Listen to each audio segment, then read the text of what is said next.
Welcome to GNR TV news. ముందుగా headlines. అది SIT కాదు, పిచ్చి విచారణ కేటీఆర్.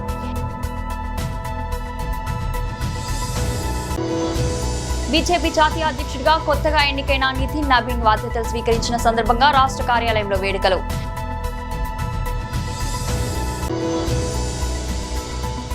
దారుణంగా విఫలమవుతున్న జడేజా, అశ్విన్ కీలక సూచన.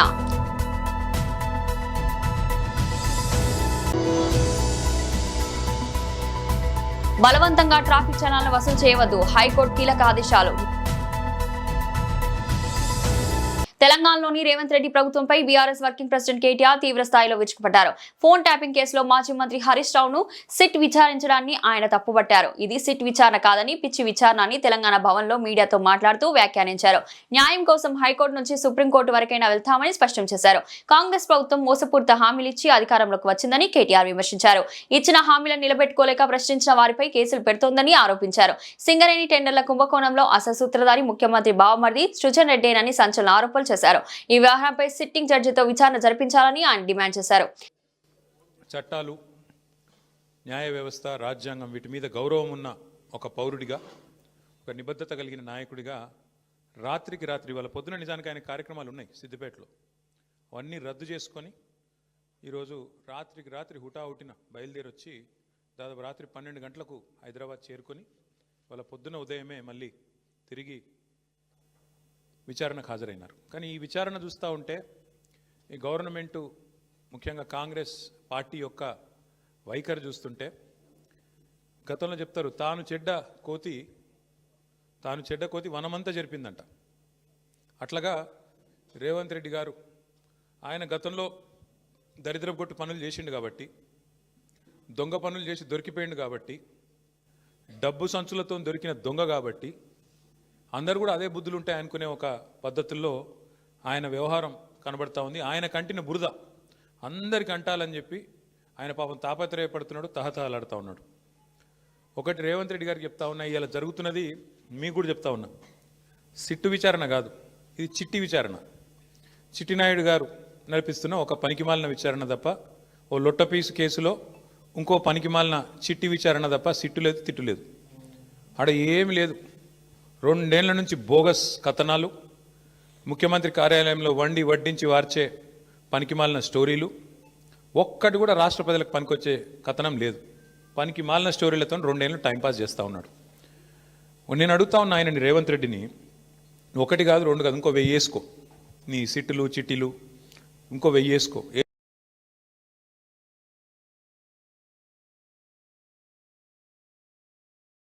ఏం ఫరక్ పడదు. మేము మాత్రం, నీ కొద్దిగా ఉంటే కొన్ని రోజులు శునకానందం ఉంటుంది, కానీ మేము మాత్రం నేను వదిలిపెట్టం.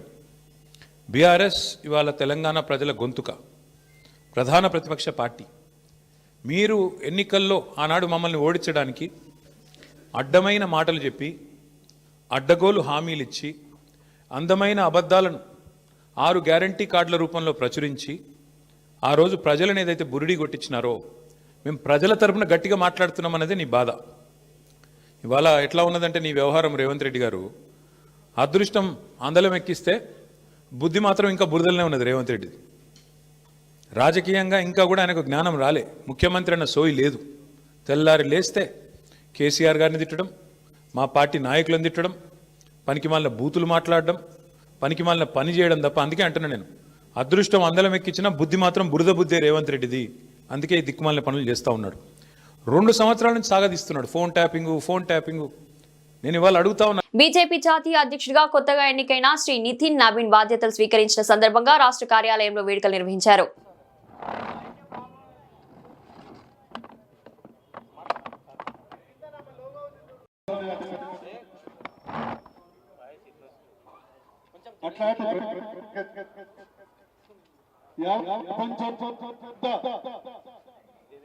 రాజకీయ పార్టీ ఈరోజు నరేంద్ర మోడీ గారు మరియు అమిత్ షా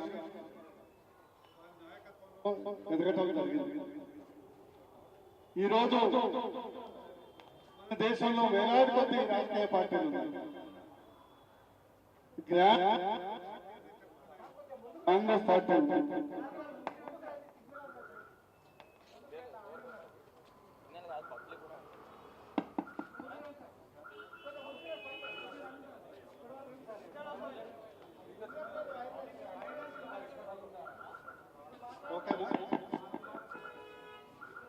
ఈరోజు అనేక రకాల పార్టీలు ఒక్కసారి ఆలోచించండి. ఏ రాజకీయ పార్టీ అయినా కూడా ఎన్నికలు అనేవి రాజకీయ పార్టీల ఎన్నికలు కేవలం సీట్ కవర్లో వస్తుంటాయి. కానీ 36 రాష్ట్రాల్లో ఉన్నటువంటి పార్టీ అంతే రాజకీయ రాష్ట్రాల నుంచి సపోర్ట్ తీసుకొని ప్రజాస్వామికబద్ధంగా ఎన్నికలు అంటే రాజకీయ పార్టీ ఎన్నికలు కూడా నిర్వహించి అత్యంత చిన్న వయసులో కేవలం the youngest president of any political party main parties లో 40 సంవత్సరాల్లో ఒక సామాన్య కార్యకర్తకు జాతీయ బీజేపీ అధ్యక్షుడిగా ఎన్నుకోవటం భారతదేశ రాజకీయ వ్యవస్థలో ఒక కీలక మార్పు తెస్తుందని ఈ సందర్భంగా తెలియజేస్తుంది. ఈరోజు మన భారతదేశంలో దాదాపు 30 కోట్ల మంది యువత ఉన్నారు. కానీ ఏ పార్టీలో వారికి ఉన్నతమైనటువంటి పొజిషన్స్ వచ్చే అవకాశం లేదు. నబీ గారు మా యొక్క ఇక్కడ ఉన్నటువంటి యువకుల్లాగా ఒకప్పుడు బీజేపీ పార్టీ యువ మోర్చా రాష్ట్ర బీజేపీ అధ్యక్షుడు ఒక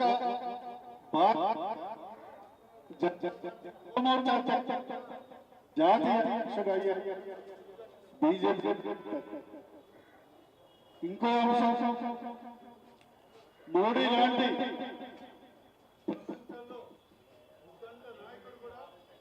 ఈరోజు చెప్పడం జరిగింది. Team India senior allrounder Ravindra Jadeja one days format లో ఆశించిన స్థాయిలో రాణించలేకపోవడం ఇప్పుడు పెద్ద చర్చగా మారింది. తాజాగా న్యూజిలాండ్ తో జరిగిన 3 వన్డేల సిరీస్ లో ఒక్క వికెట్ కూడా తీయలేకపోవడంతో అతని వన్డే కెరీర్ ముగింపు దశకు వచ్చిందా అన్న సందేహాలు వ్యక్తమవుతున్నాయి. ఈ నేపథ్యంలో జడేజాపై అతని మాజీ సహచరుడు రవిచంద్రన్ అశ్విన్ చేసిన వ్యాఖ్యలు ఆసక్తికరంగా మారాయి. జడేజాకు తనదైన బలాలు ఉన్నాయని అశ్విన్ చెప్పాడు. కానీ అదే పాత పంతాలు కొనసాగడం వల్లే ఇబ్బందులు ఎదురవుతున్నాయని అభిప్రాయపడ్డారు. కొత్తగా బౌలింగ్ లో ప్రయోగాలు చేయాలని తాను ఎన్నిసార్లు సూచించినా జడేజా వినడం లేదని తెలిపాడు. బిషన్ సింగ్ బేడి, మణిధర్ సింగ్, మిచెల్ షార్ట్నర్ తరహాలో కొత్తగా ప్రయత్నించాలని చెప్పినప్పటికీ వినలేదని, అతడు తన సేఫ్ జోన్ నుంచి బయటకు రావడం లేదని పేర్కొన్నాడు. కొత్తగా ప్రయత్నిస్తే విఫలం అవుతానని భయం జడేజాలో ఎక్కువగా ఉందని, కానీ మార్పులు చేయకపోయినా జట్టులో స్థానం ప్రమాదంలో పడుతుందని గుర్తించాలన్నాడు. ఈ విషయంలో విరాట్ కోహ్లీ ఆదర్శంగా తీసుకోవాలని సూచించాడు. ఫామ్ కోల్పోయిన సమయంలో కోహ్లీ తన ఆటను మార్చుకొని ఒత్తిడి లేకుండా ఆడుతూ మళ్లీ పరుగుల వర్షం కురిపిస్తున్నాడని అశ్విన్ గుర్తు చేశాడు. జడేజా కూడా ఇలాంటి సానుకూల దృక్పథంతో ముందుకెళ్తేనే వన్డేలో తన స్థానం నిట్టుబెట్టుకోగలని వ్యాఖ్యానించారు. గోదార్కని గంగానగర్ లారీ అసోసియేషన్ కార్యాలయం వద్ద గత కొన్ని రోజులుగా Ramagundam area line lorry owners welfare association అధ్యక్షుడు కందూరి శ్రీనివాస్ రెడ్డి మరియు ప్రస్తుత కమిటీ సభ్యులపై కడారి సంతోష్ రావు, కంది శ్రీధర్ అనే లారీ యజమానులు తప్పుడు ప్రచారం చేస్తూ సంఘంపై నిరాధార కేసులు పెట్టి సమాజాన్ని తప్పుదోవ పట్టిస్తున్నారని సంఘం సభ్యులు ఆరోపించారు. ఈ విషయంపై మాట్లాడిన అధ్యక్షుడు శ్రీనివాస్ రెడ్డి సంఘానికి వీరిద్దరు చేసిన అన్యాయం, దానివల్ల సంఘానికి జరిగిన నష్టాలపై ఆధారాలతో త్వరలోనే మీడియా మిత్రులు ముందుకు వెళ్లి పూర్తి వివరాలు వెల్లడిస్తామని తెలిపారు. పెద్దలు చేసారు. సంఘానికి నిర్బంధాలు ఉన్నాయి, దానికి ఒక పద్ధతి ఉన్నది. పద్ధతిని బట్టి పని చేసుకొని బతకాలి. కానీ ఎడ్డోడు కానీ గుడ్డోడు కానీ కమిటీ మెంబర్లు కానీ ప్రెసిడెంట్ కానీ సంఘంలో ఉన్నదంటే విలువియ్యాలి, మాట్లాడుకోవాలి, చేసుకోవాలి. కానీ గతం నుండి తెలిసినా కూడా పద్ధతులు తెలిసి కూడా ఇప్పుడు తప్పు చేస్తారంటే అది ఎంతవరకు కరెక్టు. కానీ ఇప్పుడు మీరు చేసిన పెద్ద మనుషులు కూడా ఆ ఇద్దరి కొరకు తప్పుడు ప్రచారాలు చేసి తప్పుడు విధానాలు చేసి జనాల రోడ్డు విన పడేసి వాళ్ళ నోట్ల మట్టి వచ్చే ప్లాన్ చేయకూరి. ఒక సంఘం ఉన్నది, సంఘాన్ని కూలగొట్టే ప్రయత్నం చేయొద్దు. నిర్బంధాలు ముందే ఎంకులాడుకోరు. ఎట్లా సంఘం ఎట్లున్నది, ఏ రకంగా నడుస్తుంది వెనకటి నుండి దానికి ఒక కట్టుబాట్లు ఉన్నాయి, దానికి ఒక పద్ధతులు ఉన్నాయి. కానీ పద్ధతులను విడిచిపెట్టి మీ ఇష్టం వచ్చిన మీ లాభాల కొరకు ఇష్టం వచ్చిన లెక్కలు చేయకూరి. అది పద్ధతి కాదు. కానీ అది ఘోరమైన పరిస్థితి ఉంటుంది మీది. ఆ ఇద్దరు కొరకు ఉన్న పెద్ద మనుషులు కూడా ఇంతమంది చేసిన వాళ్ళు కూడా వాళ్ళకి తెలివే, కమిటీ నెంబర్లు చేసిన వాళ్ళకి తెలివే పద్ధతులు ఏంటిదనేది, మినిట్స్ అనేది తెలియరా. అవన్నీ ఆలోచించి పనిచేయండి. అందరిని అట్లా మట్టి కొట్టద్దు, ఇది పద్ధతి కాదు. ఎమ్మెల్యే సాపు మనకేదో దేని దయాలు వచ్చిండు, మనకు లోడింగ్ పెంచిండు, కొంచెం జిప్సం కానీ ఆర్ఎఫ్సలు కానీ బొగ్గు కానీ దాని మీద కొంచెం ఇప్పుడు ఓనర్లు కొంచెం ఒక ట్రిప్ కొట్టుకుంటారు. బెకార్లు అయిపోయారు అంతకుముందు. అప్పుడు కొంచెం కొంచెం ఏదో ట్రిప్ పడతాను తిన్నామని మొప్పు మీరంటే పుల్లేసి సంఘాన్ని ఏదో తప్పుదారి పట్టించే మాత్రం పనిచేయకూడదు. చేస్తే మాత్రం ఇది మాత్రం ఘోరమైన పరిస్థితి ఉంటుంది. మీకు ఎమ్మెల్యే సాబ్ సహాయకరంతో మేము ఇప్పటి వరకు ఇప్పుడు తోలుకుంటాను. తోలుకునే దాన్ని మాత్రం మీద చేయకూడదు. అది పద్ధతి కాదు, అది కరెక్ట్ అయిన అది కాదని చెప్తాను. సీఎం రేవంత్ రెడ్డి ప్రజాపాలన అభివృద్ధి సంక్షేమం రెండు కళ్ళగా భావించి షాద్ నగర్ నియోజకవర్గాన్ని రోల్ మోడల్ గా తీర్చిదిద్దుతున్న ఎమ్మెల్యే వీర్లపల్లి శంకర్ కి మాజీ ఎంపీపీ ఎం శివకుమార్ గౌడ్, చేగూరు సర్పంచ్ మంకాల శ్రీశైలంలో ప్రత్యేక ధన్యవాదాలు తెలిపారు. సుమారు 26 కోట్లతో షాద్ నగర్ నుండి వీర్లపల్లి మీదుగా బుగ్గోనిగూడ వరకు చేపట్టిన బీటీ రహదారిని మంగళవారం పరిశీలించారు. అనంతరం నందిగామ మండలం చేగూరులో మండల కాంగ్రెస్ పార్టీ అధ్యక్షుడు జంగా నరసింహుల అధ్యక్షతన ఏర్పాటు చేసిన విలేకరుల సమావేశంలో మాజీ ఎంపీపీ శివశంకర్ గౌడ్ మాట్లాడారు. రహదారుల నిర్మాణంతో పల్లెలు ప్రగతి కాంతులతో వెలుగుతున్నాయని, చుట్టూరా 15 గ్రామాల ప్రజలు చిరకాల కోరిక నెరవేరిందన్నారు. కానీ ఇలా అది దృష్టిలో పెట్టుకొని మనకు షాద్నగర్ రోడ్ కానీ ఇప్పుడు నందిగామ మన మండల హెడ్ క్వార్టర్కి పోనీకే చేగూరు నుంచి డైరెక్ట్ మండల హెడ్ క్వార్టర్కు నందిగామ కూడా డబుల్ రోడ్ చేసినమాట. కాబట్టి ఇట్లాంటి మాకు నిజంగా శంకరన్న ఎమ్మెల్యే అయిన నుంచి ఒక రూట్ల శంకరన్న అభివృద్ధి పరుస్తుంటే గౌరవ ఇప్పుడు ముఖ్యమంత్రి గారు మనకు నిజంగా ఇప్పటిదాకా పెద్దలు చెప్పినట్టు సన్నబియ్యం అయితే ఇండ్లు ఇప్పటిదాకా ఇక్కడ ఇప్పుడు మన ఇంద్రం ఇండ్లు కానీ పోయిన 10 సంవత్సరాల నుంచి మండలంలో ఇప్పటిదాకా ఒక ఇల్లాన్ని ఎవరికైనా మంచిన పరిస్థితి ఉందా? మా ఊర్లో 35 ఇళ్ళు, ప్రతి ఊర్లో కొన్ని అయితే ఎక్స్ట్రా ఉంటున్నాయి. ఎవరైనా కట్టుకుంటారా బాబు కట్టుకోండి అంటే కొన్ని జాగాలు లేక అది లేక కట్టుకోలేరు. కానీ ప్రతి ఒక్కరికి అందాలంటే అది కాంగ్రెస్ పార్టీతో సాధ్యమవుతుంది. కాబట్టి మరొకసారి ఇప్పుడు 2 సంవత్సరాల్లోనే నిరూపించండి అసలు ఇందిరామీన్లు ఏంది, సన్నబియ్యం ఏంది, రేషన్ షాప్స్ ఏంది, తర్వాత రేషన్ కార్డు అసలు 10 సంవత్సరాలు ఒక్క రేషన్ కార్డు అని వచ్చిందా? కానీ ఇవాళ ప్రతి ఒక్కరికి అలాగైందంటే ఇవాళ కానీ అప్లికేషన్ పెట్టేది తడవగా డిలీషన్ కానీ ఎడిటేషన్ కానీ ఇమీడియట్గా కొత్త రేషన్ కార్డు రావడం జరిగితే 10 సంవత్సరాల కింద ఒక్కటి కూడా అగ్రికల్చర్లో అసలు సబ్సిడీ అనేది లేకుండే. ఓన్లీ ఎంతసేపు ఉన్నా రైతు బంద్ చేస్తున్నాం తప్ప ఎవరికైనా ఇప్పుడు ఎంత రుణపడి ఉంటాం. ఎందుకంటే అభివృద్ధి చెందితేనే అందరి జీవన పరిమాణాలు పెరుగుతాయి. కాబట్టి అభివృద్ధి అదేవిధంగా సంక్షేమం రెండు కళనాక చూస్తారు. కాబట్టి ఈ రెండింటిని చూసిన మా గౌరవ శంకరన్న గారికి ప్రత్యేకంగా మా మండల తరఫున మా ప్రజల తరఫున అందరు కూడా ప్రత్యేకంగా ధన్యవాదాలు తెలుపుతూ ఇంకేదైనా కూడా మా దగ్గర ఆయన మాకే ఉల్టా చెప్తుంది. అరే మీ ఊర్లో ఏ ఊర్లో అయినా కానీ మండలంలో మీరు ఒకటి రిజిస్టర్ మెయింటైన్ చేయండి. మీకు ఇప్పటిదాకా ఏం పనులు జరిగినాయి, ఇంకేమేమి పనులు జరుగుతాయి మీరు ఒక లిస్ట్ ఇవ్వండి, మేము ఇమీడియట్గా మీకు శాంక్షన్ చేయించేస్తాం. సీసీ రోడ్డు నేను చెప్తున్నా కదా, సీసీ రోడ్డు చెప్పిన 10 రోజుల్లో సీసీ రోడ్డు ఇస్తారు ప్రతి ఊర్లో. ఇంతకుముందు జరుగుతుంది. నిజంగా మనం ఖచ్చితంగా అభివృద్ధిలో ఉన్నామన్నా ఖచ్చితంగా మనం షాద్నగర్ మున్సిపాలిటీ కూడా కట్టి ఖచ్చితంగా కొట్టగలుగుతామనే ధీమాతోటి ఇలా కాంగ్రెస్ కౌన్సిలర్ కానీ అభ్యర్థులు కానీ అందరూ కూడా చెప్పడం జరుగుతుంది. కాబట్టి మరొకసారి గౌరవ మన ఎమ్మెల్యే శంకరన్న గారికి మరియు ముఖ్యమంత్రి గారికి పార్టీ పెద్దలకు అందరికీ కూడా ఈ అవకాశం ఇచ్చిన మీ అందరికీ కూడా పేరు పేరున ధన్యవాదాలు.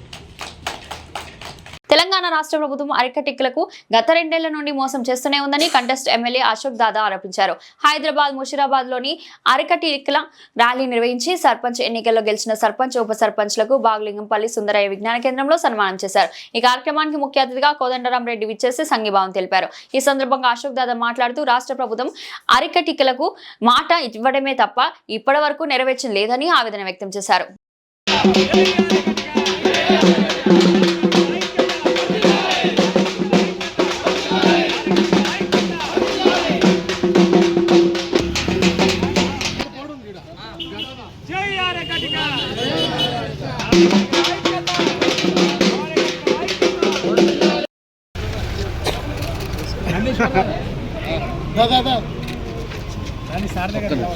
నిలబడి సార్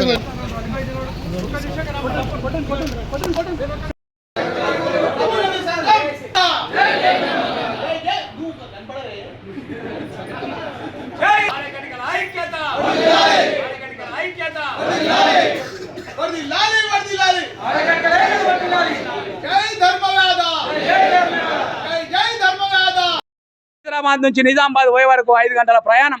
అంత దూరం పోయి నడుముకు రకం కట్టుకొని పోయి వస్తుంటే యాక్సిడెంట్ అయి చనిపోతే నయా పైసా మా ప్రభుత్వానికి ఇయ్యలే. ప్రభుత్వం అదే నిలదీస్తున్నాం మేము. ఏమయ్యా గత ప్రభుత్వము మా యొక్క ఆరకటిలలో ఎమ్మెల్యేలు ఎంపీలు ఎమ్మెల్సీలు లేనందువల్ల నిర్లక్ష్యం చేసింది. మరి మీ ప్రభుత్వం వచ్చి 2 సంవత్సరాలు అయిపోయింది. ఒక భారీ మీటింగ్ చేస్తే ఎంతో మాటలు ఎంతో రామచిలక పలుకులు వాళ్ళకి మాకు హామీ ఇచ్చిండ్రు. మళ్ళీ 13 కార్పొరేషన్లు ఏర్పాటు చేసిరు, కానీ మా కులం పేరు అందులో లేదు. దయచేసి చెప్తున్నాం, దయచేసి మంచి మనసున్న రేవంత్ అన్న, మీరు మాత్రం మా ఆరకటికల్ని ఆదుకోవాలి. వెంటనే మాకు కార్పొరేషన్ పెడుతున్నట్టుగా మాకు వెంటనే ప్రకటన చేయాలి. అంతేకాకుండా ఏదైతే వేరే కులస్తుల వాళ్లకు, కుల వృత్తి చేసుకునే వాళ్లకు కరెంటును ఉచితంగా ఇస్తుంది ప్రభుత్వం. మటన్ మార్కెట్లలో మరియు మటన్ షాపుల్లో ఉన్నటువంటి మా యొక్క ఆరకటిక బిడ్డలకు కూడా ఉచిత కరెంటు ఇవ్వాలి. అంతేకాకుండా మహిళా బిడ్డలకు చాక్నాబోటి కర్రీ పాయింట్లు ఏర్పాటు చేసుకోవడానికి 5 లక్షల రుణం ప్రభుత్వం ప్రత్యేకంగా మహిళా బిడ్డలకు వెంటనే వాళ్లకు జీవో జారీ చేసి వెంటనే అందజేయాలి.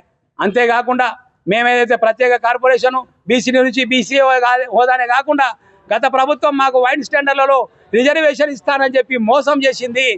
అప్పుడు మేము అనేక ర్యాలీలు, అనేక ధర్నాలు, నేను ప్రత్యేకంగా ఒక నిరాహార దీక్ష కూడా చేయడం జరిగింది. అనేక 7,000 కిలోమీటర్ల కార్యయాత్ర చేసినా కూడా ప్రభుత్వం ఉలుకులేదు, పలుకులేదు. 10 లక్షల మంది సుమారుగా ఆరకటికలం ఉన్నాం ఈ రాష్ట్రంలో. మేము ఓట్లేసే యంత్రాలమేనా? మేము ఒకటే ప్రశ్నిస్తున్నాం, అయ్యా 9 మేకల మండీలు రాష్ట్రంలో ఉన్నాయి. ఒక్క జియాగూడ మండికే సంవత్సరానికి 100 కోట్ల రూపాయల ఆదాయం వస్తుందంటే ఇక మిగతా 8 మండీల సంగతి ఏంటి?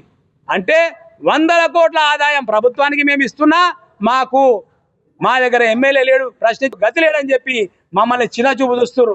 గత ప్రభుత్వం హయాంలో 2020 నుంచి 23 వరకు 10 మంది ఊరేసుకొని మటన్ షాపులలో చనిపోయినటువంటి దుర్గభాగ్యమైనటువంటి కుల వ్యవహారం ఉందంటే మాదే.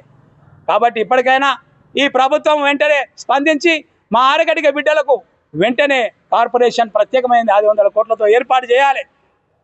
టైబజార్ విధానం వెంటనే రద్దు చేయాలి. వీడీసీ విధానాన్ని రద్దు చేయాలి. బీసీడీ నుంచి బీసీఏ హోదా ఏర్పాటు చేయాలి. మేకలు తేనికి పోయి వచ్చేటువంటి బిడ్డలు ఏదైనా యాక్సిడెంట్ అయితే 25 లక్షల రూపాయలు ఇస్తూనే, యాక్సిడెంట్లో గాయపడిన వారికి 5 లక్షల రూపాయలు ఎక్స్గ్రేషన్ వెంటనే అందజేయాలి. దీనిపై వైన్ స్టాండర్లలో కూడా ఇంతకుముందే చెప్పడం జరిగింది. వైన్ స్టాండర్లో కూడా 30% రిజర్వేషన్ ప్రత్యేకంగా ఇప్పుడు మొన్నటి వరకు ఇస్తాం అన్నారు. ఇప్పుడు వాళ్ళు మొండి చేయి చూపించారు. ఈసారి మాత్రం వైన్ స్టాండర్లో ఖచ్చితంగా మాకు 30% రిజర్వేషన్ ఇవ్వాలి. కుల వృత్తి, మటన్ వృత్తి మాది, సారా వృత్తి మాది. కాబట్టి ఖచ్చితంగా మటన్ వృత్తిలో, సారా వృత్తిలో మా యొక్క వాటా ఏందో తేల్చాలి. అంతేకాకుండా మిరియాల్కర్ సునీల్ కుమార్ అనేటువంటి బిడ్డ వరంగల్ వాసి ఈ యొక్క రాష్ట్రం కోసం, తెలంగాణ కోసం జర్నలిస్టు ఆత్మ బలిదానం ఇచ్చిండు. మరి మా వాటా కూడా ఉంటుంది కదా, మరి ప్రభుత్వం మాకు ఎందుకు ఇస్తలేదని చెప్పి ప్రశ్నిస్తున్నాం. కాబట్టి వెంటనే ప్రభుత్వం ఈ యొక్క డిమాండ్లను పరిష్కరించాలి, మా ఆరకటికల్ని ఆదుకోవాలని తెలియజేస్తూ జై ఆరకటిక. తెలంగాణ హైకోర్టు వాహనాల పెండింగ్ చలాన్లపై కీలక ఆదేశాలు జారీ చేసింది. పెండింగ్ చలాన్ల విషయంలో వాహనదారులను బలవంత పెట్టవద్దని ట్రాఫిక్ పోలీసులను హైకోర్టు ఆదేశించింది. ట్రాఫిక్ పోలీసులు బలవంతంగా చలాన్లు వసూలు చేస్తున్నారని ఆరోపిస్తూ హైకోర్టులో పిటిషన్ దాఖలైంది. ఈ పిటిషన్ పై న్యాయవాది విజయ్ గోపాల్ వాదనలు వినిపించారు. పెండింగ్ చలాన్ల వసూలు కోసం ట్రాఫిక్ పోలీసులు వాహనదారులను ఇబ్బంది పెడుతున్నారని కోర్టు దృష్టికి తీసుకువచ్చారు. ఈ నేపథ్యంలో హైకోర్టు ట్రాఫిక్ పోలీసులకు ఈ ఆదేశాలు జారీ చేసింది. చలాన్లు చెల్లించలేని వాహనాలు తాళం చెవి లాక్కోవడం, వాహనాలు ఆపడం వంటి చర్యలు పాల్పడవద్దని ట్రాఫిక్ పోలీసులు సూచించింది. వాహనం ఆపినప్పుడు వాహనదారు స్వచ్ఛందంగా చలాన్లు చెల్లిస్తే పోలీసులు వసూలు చేయవచ్చని పేర్కొంది. వాహనదారులు చలాన్లు చెల్లించడానికి ఇష్టపడకుంటే చట్ట ప్రకారం వారికి నోటీసులు ఇవ్వాలని ఆదేశించింది. బులెటిన్ ముగించే ముందు హెడ్లైన్స్ మరోసారి. అది సిట్ కాదు, పిచ్చి విచారణ కేటీఆర్.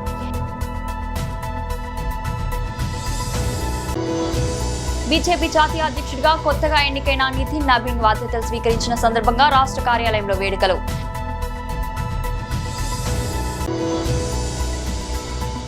దారుణంగా విఫలమవుతున్న జడేజా, అశ్విన్ కీలక సూచన.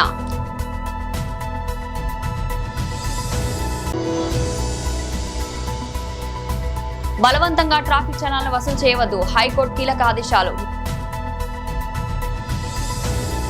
ఇది రోజు బులెటిన్. మరో బులెటిన్లో మళ్ళీ కలుద్దాం. అంతవరకు సెలవు.